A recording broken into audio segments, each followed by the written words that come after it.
Episode 7 की शुरुआत में हम लोग गोब्रो को देखते हैं, जो कि बताते हैं कि जब हम लोगों ने ह्यूमन आर्मी से सेकंड बैटल गई, उसके बाद हम लोग तैयार हो गए अपनी थर्ड बैटल के लिए। हम लोग अब देखते हैं कि अपोनेंट का कमांडर वहाँ पर बैठकर चाय पी रहा था, पर तभी गोब्रो अपने भाले को उसकी तरफ फेंक देता है, जो कि अब उस बंदे के आर पार हो जाता है और उसे मार देता है। गोब्रो अब उस स्पेयर की पावर को यूज करके वहाँ पर और जितने भी इंसान होते हैं वो उन्हें भी खत्म करता है। इसके बाद गोब्रो के बाकी साथी भी हमला कर देते हैं और 20 मिनट के अंदर ही वो लोग इस बैटल को खत्म कर देते हैं। गोब्रो अपनी स्लैम की पावर को यूज करके सभी इंसानों को अब एब्जॉर्ब कर लेता है। वहीं पर बाकी सभी लोग एक दूसरे की तारीफ कर रहे होते हैं कि वो लोग काफी ज्यादा ताकतवर बन गए हैं। इसके बाद हम लोग को डे 82 का सीन दिखाया जाता है, जहाँ पर गोब्रो उस लाल बालों वाली लड़की और दूसरी लड़की को एल्फ की जगह पर लेकर आता है। उसे देखकर आप सोचने लगते हैं कि आखिर यहाँ पर इंसान क्यों आ गए हैं। वही लाल बालों वाली लड़की गोब्रो से कहती है कि क्या यहाँ पर हमारा आना सही रहेगा, तो गोब्रो कहते हैं कि कोई दिक्कत नहीं है, क्योंकि यहाँ का जो एल्फ का चीफ है वो बहुत ही ज्यादा अच्छा है। जिसके बाद हम लोग देखते हैं कि वहाँ पर चीफ आ जाता है। वो लोग बैठ के खाना खा रहे होते हैं, जहाँ पर चीफ गोब्रो का शुक्रिया करता है और कहते हैं कि तुम्हारी वजह से इंसानों की आर्मी थोड़ी कमजोर हो गई है। अगले ऑपरेशन में हम लोग अपनी बेस्ट यूनिट को डिप्लॉय करेंगे, ताकि हम लोग इस वॉर को जल्दी से जल्दी खत्म कर पाएं। तो गोब्रो कहते ठीक है, अगर तुम ये चाहते हो तो हम यही करेंगे। और अब अगले सीन में गोब्रो इसी प्लान को थोड़ा सा ठीक करने के लिए जाता है। वो वापस विलेज के अंदर जा रहा होता है, तभी वही लड़की गोब्रो से कहती है कि मैंने डिसाइड किया है कि मैं तुम्हें सर्व करूंगी, पर प्लीज मुझे इस किंगडम की एक नोबल होने के तौर पर मेरी ड्यूटी को पूरा करने दो, जो कि है कि हमारे प्रिंसेस की बीमारी को ठीक करना। क्या तुम उस मेडिसिन को हमारे किंगडम में भेज सकते हो? ये सुनकर गोब्रो सोचता है कि ऐसा करना थोड़ी दिक्कत वाली बात है, क्योंकि इस दुनिया के रिलीजन में 5 ग्रेट ग्रैंड गॉड्स हैं और उनकी ब्लेसिंग काफी ज्यादा पावरफुल है, जिसके से काफी सारी रिलीजियस प्रॉब्लम भी हो सकती है। गोब्रो कहते हैं कि मेरे पास खुद डिमाइस और ओरिजिन गॉड की ब्लेसिंग है, तो अगर मुझे से कोई इस तरीके से मेडिसिन डिलीवर करेगा तो काफी बड़ी दिक्कत हो सकती है। जिसके बाद वो लड़की से कहता है कि तुमने जो मुझसे कहा मैं इसके बारे में थोड़ा सोचूंगा, तो वो भी कहती ठीक है। जिसके बाद को डे 83 दिखाया जाता है। आज इन लोग की आखिरी बैटल है, जहाँ पर मेन बेस पर 2000 से ज्यादा इंसान है। वहीं पर गोब्रो की टीम के अंदर 650 एल्फ हैं। गोब्रो कहते हैं कि अगर हम लोग बिना प्लान के हमला करेंगे तो हम लोग हार जाएंगे। और वैसे कल मेरे क्लोन को एक काफी कमाल की इन्फॉर्मेशन पता लगी। उस इन्फॉर्मेशन को गोब्रो कमांडर को बताता है। कमांडर गोब्रो को बताता है कि वो जो इंसान है उन लोगों ने हीरोज को बुला लिया है। वो लड़की भी बताती है कि उन हीरोज को द 8 ब्रेव्स कहा जाता है, या फिर रोगार्ड ओडन। वो सबसे ताकतवर वॉरियर्स है जिन्हें गॉड की तरफ से ब्लेसिंग्स मिली है। वो अकेले ही ताकतवर होते हैं, तो उनके पास ऐसी एबिलिटीज है जहाँ पर वो अपने साथी की एबिलिटीज को भी एनहेंस कर सकते हैं। कमांडर कहते हैं कि दूसरे शब्दों में कहे तो हीरोज की वजह से हमारा जीतना शायद से थोड़ा मुश्किल हो सकता है। ये सुनकर गोब्रो सोच रहा होता है कि लगता है काफी मजा आने वाला है और हीरोज को खाने में मजा आएगा। जिसके बाद सीन वापस से प्रेजेंट का आता है, जहाँ पर गोब्रो अपने प्लान के फेज 1 को शुरू करता है, जहाँ पर वो अभी स्केलेटन्स को छोड़ देता है। ये देखकर ढालू से कहती है कि सूरज अभी उगने वाला है, ये टिक नहीं पाएंगे ज्यादा। तो गोब्रो कहते चिंता मत करो, मैंने इन लोगों को थोड़ा मॉडिफाई कर दिया है। जिसके बाद वो किसी से भी कहता है कि दुश्मनों को हरा देना जो कि तुम्हारे पास है। जिस पर वो भी कहते ठीक है, और वो से पूछते हैं कि तुम क्या करोगे। तो गोब्रो कहता है कि मैं दुश्मन की सेंटर फॉर्मेशन के अंदर अपने स्केलेटन से हमला करूंगा। और अब इसी में लोग देखते हैं कि गोब्रो ऐसा ही करता है। सभी स्केलेटन्स और सभी इंसानों के बीच में लड़ाई शुरू हो जाती है। इंसान कब कह रहे होते हैं कि यहाँ तो काफी ज्यादा स्केलेटन्स हैं, सुबह होने वाली है, बस हमें थोड़ा सा सहन करना है। जिसके बाद लोग देखते हैं कि अब सुबह हो जाती है और अब वो जो स्केलेटन्स होते हैं वो जलने लगते हैं। ये देखकर इंसान खुश होते हैं और कहते हैं कि हम लोग अभी नहीं हरा पाएंगे। पर तभी दिखाया जाता है कि स्केलेटन्स की बॉडी के अंदर गोब्रो का ब्लड था और अब वो ब्लड सभी स्केलेटन्स को पूरी तरीके से कवर कर लेता है, जिसकी वजह से वो अब जल नहीं रहे होते हैं और अब वो सभी अब इंसानों के ऊपर हमला करना शुरू करते हैं और अब काफी सारे इंसान घायल भी हो जाते हैं। वहीं पर गोब्रो अपने कुछ स्केलेटन से कहता है कि मेरे आसपास के साथियों को जाकर बैकअप दो, इस जगह को अब मैं संभाल लूंगा। जिसके बाद अब गोब्रो कहता है कि अगर मैंने इनके सेंटर के ऊपर हमला किया तो दुश्मनों की पूरी कमांड ही गड़बड़ा जाएगी। तभी हम लोग कुछ गार्ड को देखते हैं जो कि वहाँ पर हीरो को लेकर आ रहे होते हैं। वो हीरो का लड़ने का मन बिल्कुल भी नहीं है, तो गार्ड उससे कह रहे होते हैं कि सिर्फ तुम ही एक ऐसे हो जो कि इस वॉर को जिता सकता है। जिसके बाद अब वो हीरो नीचे देखता है कि गोब्रो अपनी पावर को यूज कर रहा है। ये देखकर वो कहता है कि ये तो कुछ इंटरेस्टिंग है। वहीं पर अब वो गार्ड हैरान हो लगते हैं और कहते हैं कि गोब्रो तो जमीन से ब्लड और वाटर को एब्जॉर्ब कर रहा है। जिसके बाद अब गोब्रो उसे एब्जॉर्ब किए ब्लड और वाटर को वेपन के तौर पर यूज करता हुआ सभी इंसानों के ऊपर हमला करके उन्हें खत्म कर देता है। जिसके बाद अब उन लोगों को खाना शुरू कर देता है। तभी वहाँ पर वही हीरो आ जाता है जो कि उसे कहता है माफ करना डिस्टर्ब करने के लिए, पर क्या तुम अब मुझसे लड़ सकते हो। वहीं पर गोब्रो भी समझ जाते हैं कि ये एक हीरो है और ये the bug bone brave Filippo है। वो सुनकर हीरो कहते हैं कि तुम मेरे बारे में जानते हो, यानी कि मैं पॉपुलर हूँ। वैसे तुमने मेरा निकनेम सही लिया, पर मुझे काफी ज्यादा गुस्सा आता है जब कोई मेरा निकनेम मेरी बिना परमिशन के बोलता है। जिसके गोब्रो उसकी आंखों को देखता है और उसे समझ आ जाता है कि एन्चेंट्रेस गॉडेस ने हीरो को ये कंपाउंड आई की ब्लेसिंग दे रखी है। वो हीरो अब गोब्रो से कहते कि क्या तुम वही हो गरो जो कि हर बार हमारी आर्मी को खत्म कर देता है। तुम्हारी वजह से मैं अपने हॉलिडे को एंजॉय नहीं कर पाया।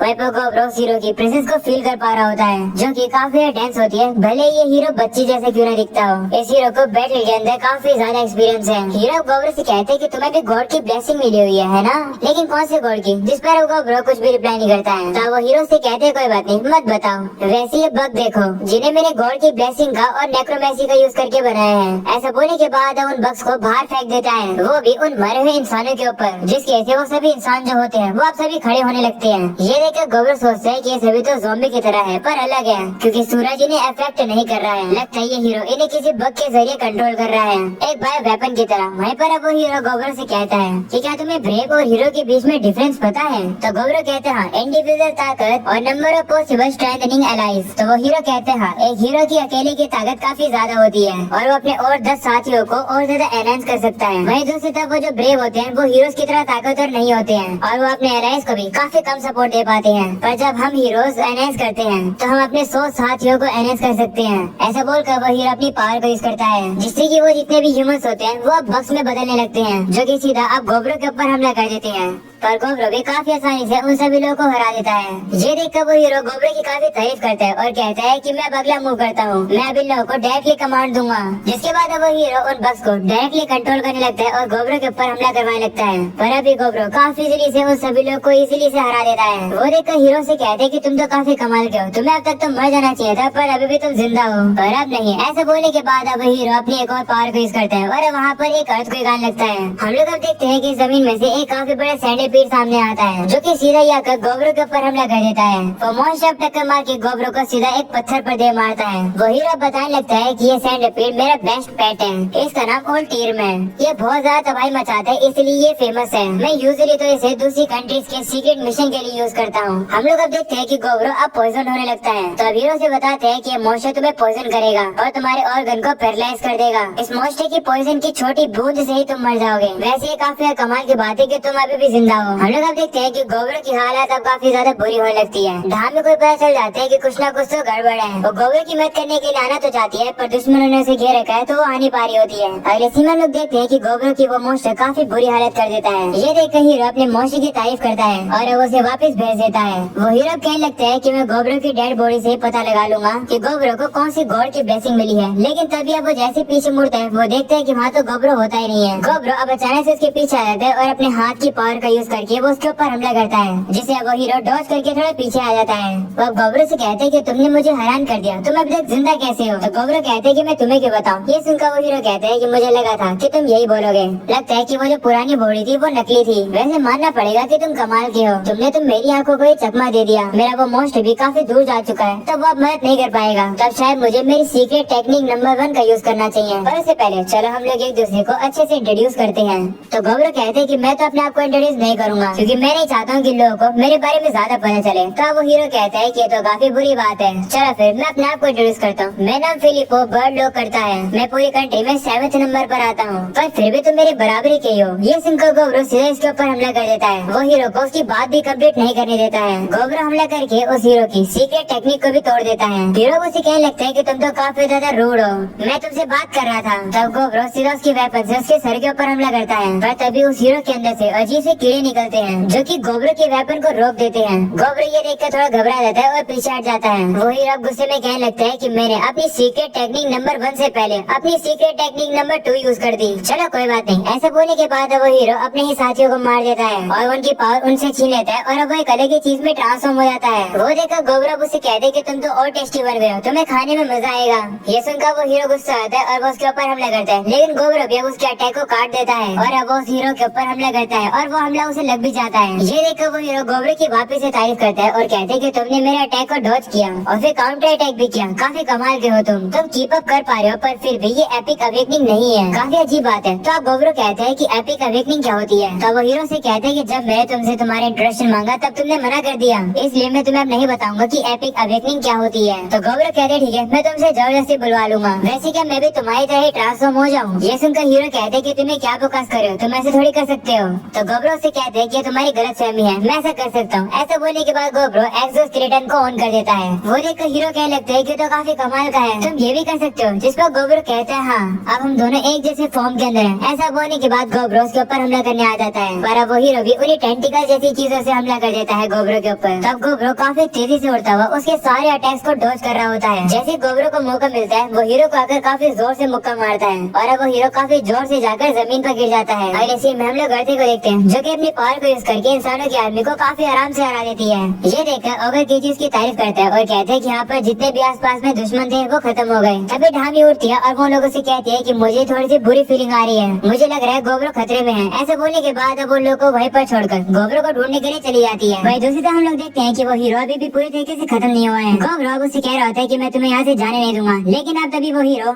अपनी बॉडी के अंदर से बाहर आता है और अब वहाँ से काफी तेज से भाग जाता है। गोब्रो अब उसे पकड़ने की कोशिश करता है, लेकिन तभी वहाँ पर वही हीरो की बॉडी उसे रोकने आ जाती है। ये देखकर गोब्रो हैरान हो जाता है कि ये बॉडी अब भी मूव कर पा रही है। वो अब उस बॉडी के ऊपर हमला करके उसे काट देता है। वहीं अब गोब्रो देखते है कि वो हीरो वहाँ से भाग जाता है। गोब्रो अब काफी गुस्से में आता है और वो कहता है कि मैं कसम खाता हूँ कि मैं इस हीरो को खाकर रहूंगा। तभी वहाँ पर ढामी आ जाती है और वो गोब्रो को ठीक देखकर काफी ज्यादा खुश हो जाती है। गोब्रो से कहते हैं कि मैं ठीक हूँ, बाकी सभी लोग कैसे हैं। अगले सीन में गोब्रो बताते हैं कि जब वो हीरो से लड़ रहा था तो उसने अपने क्लोन जिसके पास स्टील्स एबिलिटी थी उसको फॉरेस्ट के डीप पार्ट पर भेज दिया, जहाँ पर ह्यूमंस की लीडर बैठे हुए थे। गोब्रो का क्लोन अब जाकर एक बंदे से कहता है कि चुपचाप मेरी बात सुनना, हम और ज्यादा कमांडर ऑफ एम्पायर के जॉइंट फोर्स से नहीं लड़ना चाहते हैं और अगले एम्परर से भी।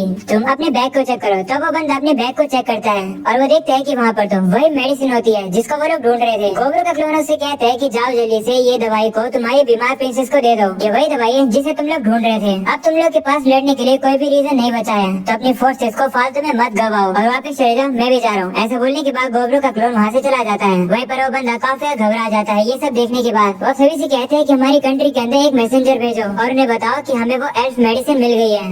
वह हमें ये पता चलता है कि ये बंदा अगला एम्परर बनने वाला है। गोब्रो कह रहा होता है कि अगर मैं उस समय अगले एम्परर को मार देता तो कंट्री फुल फोर्स लेकर सभी एल्फ को मारने आ जाती, जो कि मैं नहीं होने दे सकता हूँ। जिसके बाद अब अर्थ काफी बड़े एक पहाड़ को तोड़ देती है। गोब्रो कहते हैं कि डिफेंस लाइन की तरह काम करेगा और जितने भी घायल लोग हैं उन्हें जल्दी से ट्रीट करो। गोब्रो कह रहा होता है कि मैं किसी को भी खो नहीं सकता हूँ, चाहे वो कोई भी हो, एल्फ हो या फिर मेरे साथी हो। वहीं पर हम लोग देखते हैं कि सभी लोग घायल लोगों को ट्रीट करने लगते हैं। वहीं पर अब कुछ घायल गार्ड्स वहाँ से जा रहे होते हैं और अपनी मेन फोर्स को ढूंढ रहे होते हैं और तभी उनके सामने गोब्रो आ जाता है। वो उन लोगों से कहता है कि बैटल खत्म हो गई है, तो तुम लोग अब घायल नहीं होगे, तो चले जाओ यहाँ से।